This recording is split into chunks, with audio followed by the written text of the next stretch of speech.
Hello नमस्कार मेरे शेरनियों, कैसे हैं आप सभी। उम्मीद करता हूँ आप सभी स्वस्थ होंगे, मस्त होंगे और अपनी पठन पाठन की क्रिया में व्यस्त होंगे। आज जो हमने आपसे बोला था कि हमारी study circle UP board team है, टीम बना रहे हैं और टीम धीरे धीरे बनाएंगे। तो आज से आपको डायरेक्ट 12th का मैथ पढ़ने को मिलेगा।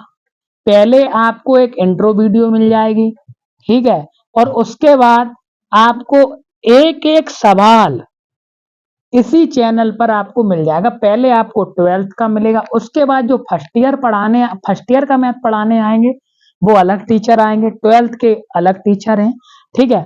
अगर आपको ये वाली वीडियो अच्छी लगे तो बताना कि आगे भी वीडियो चलेगी। एक इस वीडियो के लिए जो इन्होंने मेहनत की है, पिछले 10 दिन से मेहनत कर रहे हैं, तो आ जाओ अभी। आज से आपको अभी पढ़ाएंगे और वीडियो ज्यादा लंबी नहीं होगी, छोटी होगी। तो रेस करो आज से। हाँ तो दोस्तों, आज का हमारा चैप्टर है समुच्चय परिचय। जैसा कि आप लोग थंबनेल पर देख कर ही आए होंगे, इस चैप्टर में हम लोग समुच्चय के बारे में हर चीज पढ़ेंगे, जैसे समुच्चय के संबंध के प्रकार, फलन व फलन के प्रकार। तो आइए बिना देरी के शुरू करते हैं अपने इस लेक्चर को। और ये हमारी वीडियो का लेक्चर नंबर 1 होने वाला है। आगे इसके सभी प्रश्न हमको लेक्चर नंबर 2 व 3 के जरिए दे दिए जाएंगे।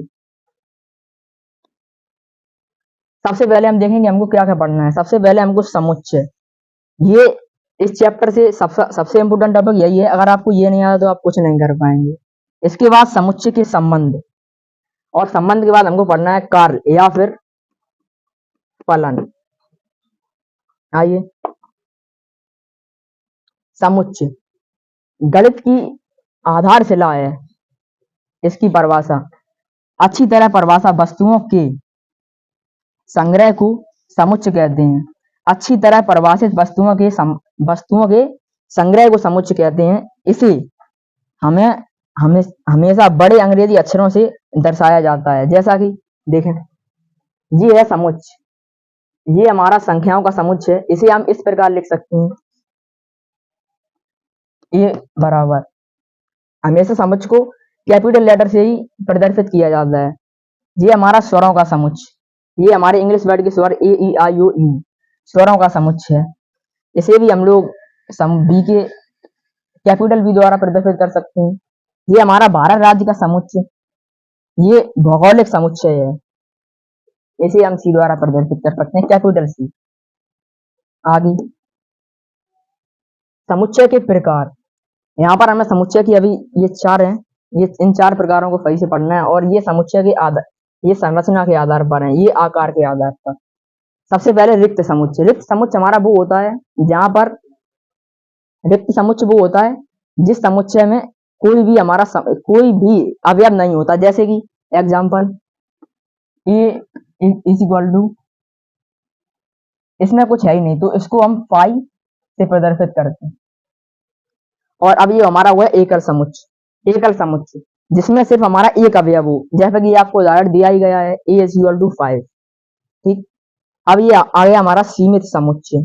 सीमित समुच्चय वो समुच्चय होता है जिनमें अवयवों की संख्या सीमित हो। जैसे कि एक ये है, और एक हम ले सकते हैं 2 4 6 8, यहीं पे ब्रैकेट बंद। ये हो गया हमारा सीमित समुच्चय। और असीमित समुच्चय वो समुच्चय होते हैं जिनमें अवयवों की कोई गिनती नहीं होती। जैसे कि हम ले लें प्राकृतिक संख्याओं का समुच्चय, ये एक असीमित समुच्चय है। उसके बाद अगर हम ले लें विषम संख्याओं का समुच्चय, सम संख्याओं का समुच्चय, ये सारे समुच्चय हमारे असीमित समुच्चय हैं। अब संरचना के आधार पर समुच्चयों पर चर्चा करेंगे हम लोग। ये हमारा पहला उप समुच्चय। उप समुच्चय वो समुच्चय होते हैं जो कि सार्वत्रिक समुच्चय के, उनमें सभी अवयव हों। जैसे कि हम समुच्चय ले लेते हैं, हम समुच्चय लेते हैं ए। समुच्चय ए हमारा है 1, 2, 3, 4, 5, 6। तो इसके, अब इसका उप समुच्चय, इसका उप समुच्चय इस प्रकार होगा, जैसे इसका उप समुच्चय हम भी लेते हैं। इस उप समुच्चय उसे कहते हैं जिसमें सार्वत्रिक समुच्चय के सभी अवयव हों। इसके अवयव क्या है? 1 2 3 4 5 और 6। तो हम इसमें इसका उपसमुच्चय एक भी हो सकता है, ये भी हो सकता है, और ये 1, 2, 3 भी इसका उपसमुच्चय हो सकता है। तो इसका मतलब सार्वत्रिक समुच्चय के कोई भी अवयव उसमें हो तो वो उपसमुच्चय कहलाता है। मतलब उपसमुच्चय के सभी अवयव सार्वत्रिक समुच्चय में हों तो वो उसका उपसमुच्चय होगा। अब आ जाएं समान एवं तुल्य समुच्चय। वो समुच्चय जो आपस में समान होते हैं। तो इसको साफ कर दूं एक मिनट। अब समान एवं तुल्य समुच्चय। समान समुच्चय बोलते हैं जैसे समुच्चय ए के सभी अवयव अगर समुच्चय बी में हैं तो समुच्चय ए और समुच्चय बी समान समुच्चय हैं। जैसे कि उदाहरण के हिसाब से जैसे समुच्चय हमने समुच्चय ए बराबर लिया है 1, 2, 3। ये ले लिया हमने समुच्चय ए बराबर। तो हमको समुच्चय बी अगर ए समुच्चय इक्वल टू बी समुच्चय है तो समुच्चय ए के सभी अवयव समुच्चय बी में होंगे और समुच्चय बी के सभी अवयव समुच्चय ए में। तो ये समुच्चय बी कितना होगा? 1, 2, 3। इस प्रकार हम कह सकते हैं कि ए इज इक्वल टू बी, यानी ए समुच्चय बराबर बी समुच्चय। अब आते हैं हम सार्वत्रिक समुच्चय। सार्वत्रिक समुच्चय वो समुच्चय होते हैं जैसे सार्वत्रिक समुच्चय उन समुच्चयों को कहते हैं जिनमें उप समुच्चयों के सभी अवयव होते हैं। जैसे उप समुच्चय अवयवों पर जैसे कि यदि समुच्चय ए बराबर अगर 1, 2, 3 है तो अब आपसे अगर कोई और बी बराबर 3, 4, 5 तो अगर आपसे पूछा जाए कि इनका सार्वत्रिक समुच्चय क्या होगा तो जैसा कि आप जानते हैं कि अगर समुच्चय ए और समुच्चय बी के सभी अवयव जिस समुच्चय में होंगे वही समुच्चय हमारा सार्वत्रिक समुच्चय होगा। तो सार्वत्रिक समुच्चय को हम यू से प्रदर्शित करते हैं। तो यू बराबर हम क्या ले सकते हैं?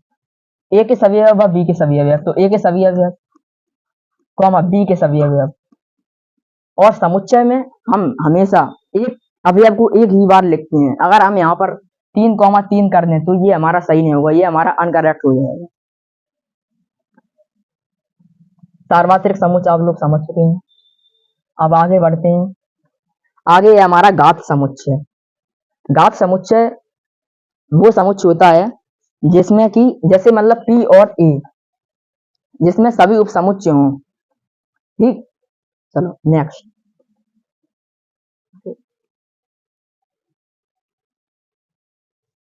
ये आ गया हमारा कार्तीय गुणनफल। इससे आपको कुछ खास समझ में नहीं आएगा, मैं आपको कुछ अलग से समझाता हूँ। कार्तीय गुणनफल जैसे कि हम लेते हैं, यहाँ पे हमें दिया है ए गुणा बी, ए कॉमा बी संबंध वो कार्तीय गुणन होगा इसका। तो जहां पर ए जो है वो है बी में, इसका मतलब है कि ए बिलोंग करता है बी से, और इसका मतलब है कि बी बिलोंग ये स्मॉल बी बिलोंग करता है कैपिटल बी से। तो सबसे पहले हम लेते हैं सेट ए।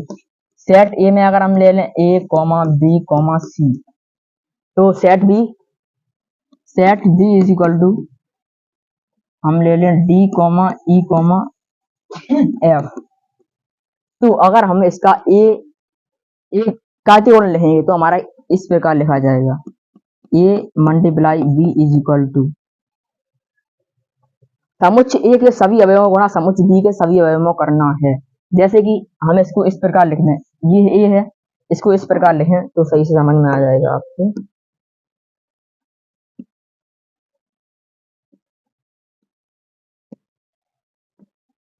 हम लिखते हैं ऐसे, ये हो गया हमारा ए, ये हो गया बी। तो ए बराबर ए बी और सी, और बी ई और एफ, बी ई और एफ। तो हम समुच्चय ए के सभी अवयवों का गुणा समुच्चय बी में करना है, और अगर यहाँ पर ए गुणा बी है तो ए के सभी अवयव आगे लिखे जाएंगे। तो ए का गुणा बी में करेंगे तो यहाँ पर क्या आ जाएगा हमारा ए कॉमा बी। अब ए का गुणा सी से ई से सॉरी ए का गुणा ई से होगा तो क्या आएगा ए कॉमा ई। अब ए का गुणा एफ से ए कॉमा एफ। इसी प्रकार से हमें सारे करने हैं। बी का गुणा इससे करना होगा, फिर बी का फिर बी का गुणा ई से, फिर बी का गुणा एफ से, फिर सी का बी से, सी का ई से, सी का एफ से। इस प्रकार हमें करना होगा। और हम हमेशा अगर ए समुच्चय ए गुणा बी लिखा है और अगर ए कार्तीय गुणन में आगे लिखा है तो आपको ए के सभी अवयवों को आगे लिखना पड़ेगा। That is the rule. Next संबंध, संबंध के बारे में करेंगे। ए गुणा बी के किसी भी उपसमुच्चय को ए से बी का संबंध कहते हैं। जैसे ए गुणा बी, जैसे अभी हमने पीछे देखा था, हम कुछ और ले रहे हैं यहाँ पर। ए गुणा बी अगर हमारा 1,2 1,3 1,4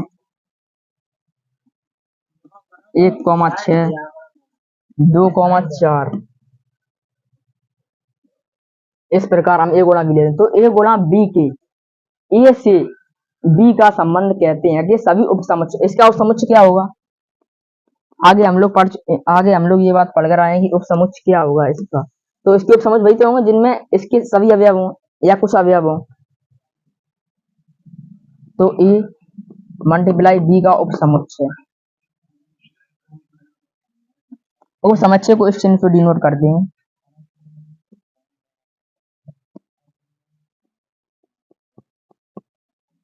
उपसमुच्चय को इस चिन्ह से डिनोट किया जाता है, ये रहा। तो इसका उपसमुच्चय क्या हो जाएगा 1,2 1,4 और 2,4 ये इसका उपसमुच्चय होगा, क्योंकि इसके ए गुणा बी के सभी या कुछ अवयव इसमें हैं, तो ये इसका उपसमुच्चय।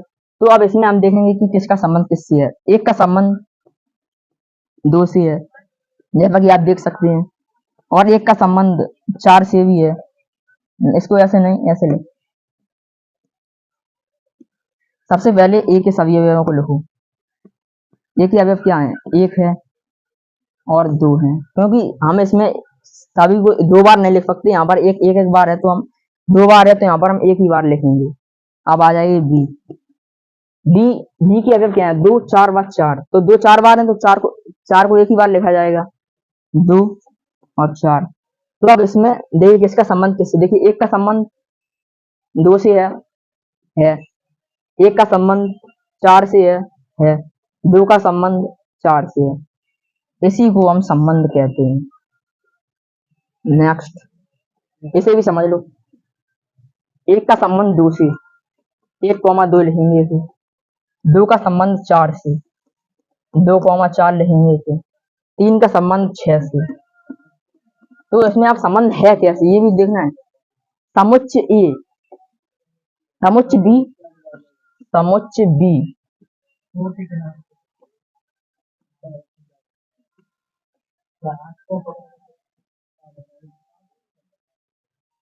समुच्चय बी, समुच्चय ए का 2 गुना है। आप लोग देख सकते हैं एक का 2 गुना क्या होगा 2, 2 का 2 गुना 4, 2 का 2 गुना 4, 3 का 2 गुना हम देखेंगे 6।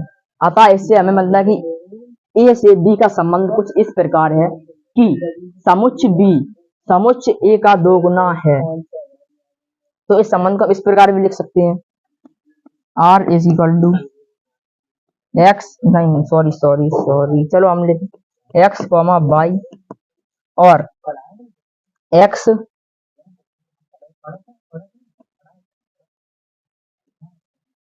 जहां पर एक्स बिलोंग टू ए और वाई बिलोंग टू बी। तो इस संबंध को हम इस प्रकार लिखें, comma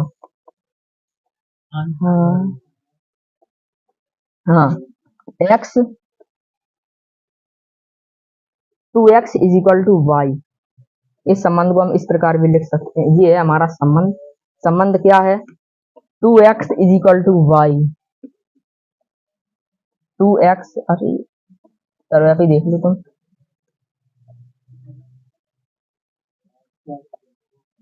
is equal to Y. ठीक, ये है हमारा संबंध, सिंपल है। ये हो गया हमारा क्या। अब हम आएंगे संबंध के मुख्य प्रकार हैं ये। आत्मपरक संबंध। आत्मपरक संबंध मतलब जैसे संबंध आर में ए भी हो, मतलब जैसे कि हम लेते हैं उदाहरण लेकर समझे।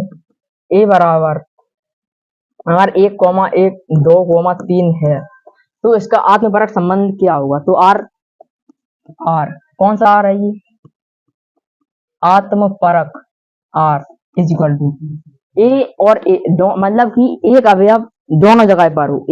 एक अवयव दोनों जगह बोल मत यहाँ पे ले लें। जैसे इसे ले लो अवयव अगर, तो 1,1 2,2 और 3,3 ये हमारा आत्मपरक संबंध है। मतलब कि आर में ए कॉमा ए एक ही अवयव दोनों की जगह पर हो, दोनों संबंधों की जगह पर एक ही अवयव हो। सममित समुच्चय। सममित समुच्चय में क्या होगा, ए का संबंध बी से भी हो और बी का संबंध ए से हो। मतलब उदाहरण ए बराबर मान लो 1,2,3 और बी बराबर 3,4,5। यहाँ से 3 हटा दो,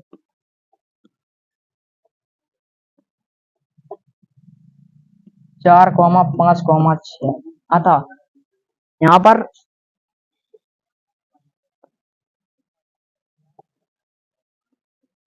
बी, तो अब ए कॉमा बी भी हो और बी कॉमा ए भी। जैसे ए गुणा बी बराबर हम लेंगे क्या, ए कॉमा बी बराबर 1,4 हो जाएगा हमारा, हो जाएगा 1,5 भी हो जाएगा, हो जाएगा। तो इतना ही रखते हैं फिर आगे। तो इस प्रकार मतलब कि जैसे अगर ये 1,4 है तो इसी समुच्चय में 4,1 भी हो, तभी वो समुच्चय सममित समुच्चय कहलाएगा। क्या ये समुच्चय सममित समुच्चय है। इसी का उदाहरण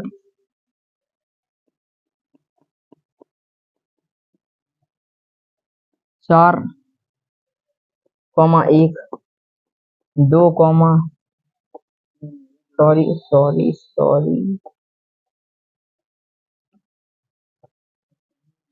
5,2।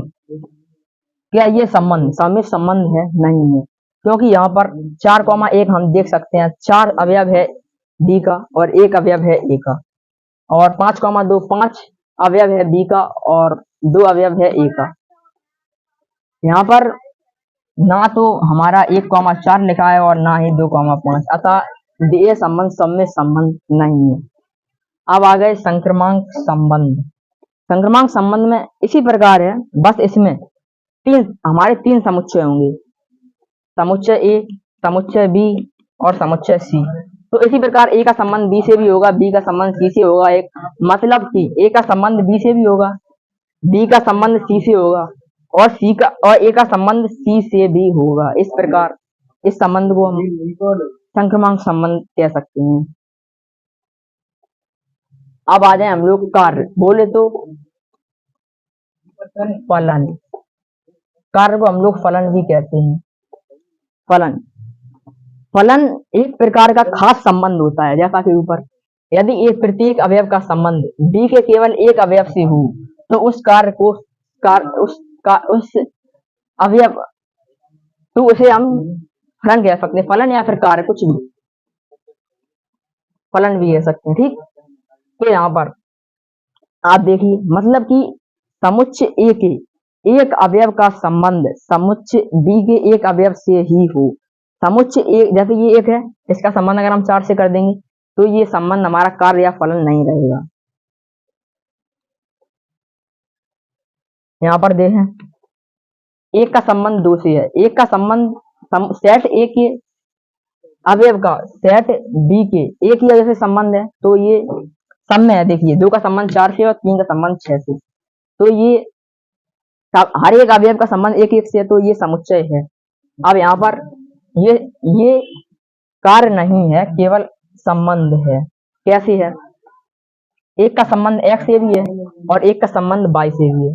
जैसा कि हमने ऊपर पढ़ा कि समुच्चय ए के एक अवयव का समुच्चय बी के एक अवयव से ही संबंध होना चाहिए, तभी वो संबंध कार्य या फलन कहलाएगा।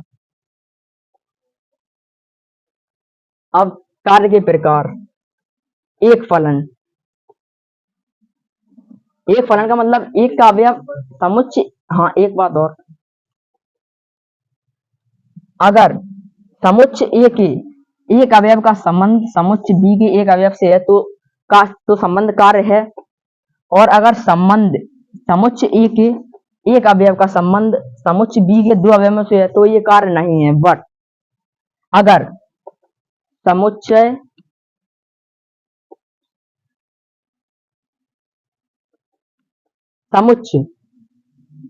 बी के, इसमें देखो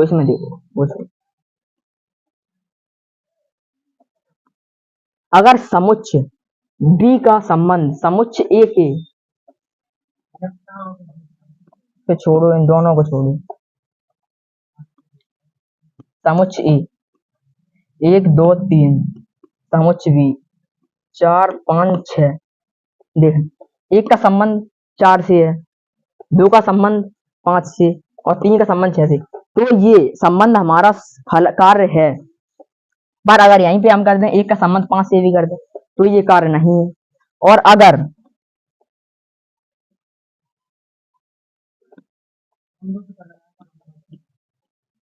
पर अगर 4 का संबंध हम 2 से कर दें तो ये संबंध हमारा फलन है, क्योंकि समुच्चय बी के एक अवयव का समुच्चय बी के एक अवयव का संबंध समुच्चय ए के दो अवयवों से हो सकता है, पर समुच्चय ए के एक अवयव का संबंध समुच्चय बी के दो अवयवों से नहीं हो सकता। एक और फलन, एक समुच्चय ए के एक अवयव का समुच्चय ए के एक अवयव का संबंध समुच्चय बी के एक अवयव से ही हो अगर तो वो संबंध एकल फलन कहलाता है। अनेक फलन, जैसे कि समुच्चय ए के समुच्चय ए के सभी अवयवों का संबंध अगर समुच्चय बी के एक अवयव से है तो वो फलन हमारा अनेक एक फलन कहलाएगा। अब आच्छादक फलन, आच्छादक का मतलब अगर समुच्चय ए का संबंध समुच्चय बी के एक से है, ये यहाँ पर, और इसका संबंध एक से है और फिर नीचे वाले का संबंध अगर 2 से है तो वो आच्छादक फलन कहलाएगा।